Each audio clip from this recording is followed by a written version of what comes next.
Kannada cinema ఇండస్ట్రీలో తన కెరీర్ని మొదలుపెట్టిన యష్ కేజీఎఫ్ సినిమాతో ఒక్కసారిగా పెను సంచలనాలను క్రియేట్ చేశాడు. ఆ సినిమా ఇచ్చిన రిజల్ట్తో ఆయన ఓవర్ నైట్లో పాన్ ఇండియా స్టార్గా ఎదిగిపోయాడు. ప్రస్తుతం ఆయన టాక్సిక్ అనే సినిమా చేస్తున్నాడు. ఈ సినిమా వచ్చే వారం రిలీజ్ కానుంది. ఈ నేపథ్యంలో ఈ సినిమాకి సంబంధించిన సెన్సార్ అయితే పూర్తయింది. సెన్సార్ బోర్డు సభ్యులు ఈ సినిమాకి ఏ సర్టిఫికేట్ ఇచ్చారు, ఇందులో కొన్ని బోల్డ్ సన్నివేశాలు, వైలెంట్ సీన్స్ ఉండడం వల్ల దానికి ఈ సర్టిఫికేట్ ఇచ్చినట్లు తెలియజేశారు. ఇక సెన్సార్ వాళ్ళు ఇచ్చిన రిపోర్టు ప్రకారం ఈ సినిమా నెక్స్ట్ లెవెల్లో ఉండబోతుందనే విషయం అయితే చాలా స్పష్టంగా అర్థమవుతుంది.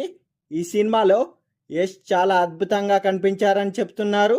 పాజిటివ్, నెగటివ్ రెండు క్యారెక్టర్లో కూడా తన నట విశ్వరూపం చూపించారట. ముఖ్యంగా సెకండ్ హాఫ్లో వచ్చే కొన్ని యాక్షన్ ఎపిసోడ్స్ సినిమా మొత్తానికి హైలైట్గా నిలవబోతున్నాయని వాళ్ళు కామెంట్ చేస్తున్నారు.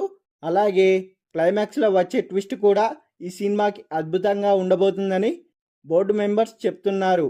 మరి వాళ్ళు చెప్తున్న దాన్ని బట్టి చూస్తే మరో సక్సెస్ని తన ఖాతాలో వేసుకున్నట్టుగానే తెలుస్తుంది.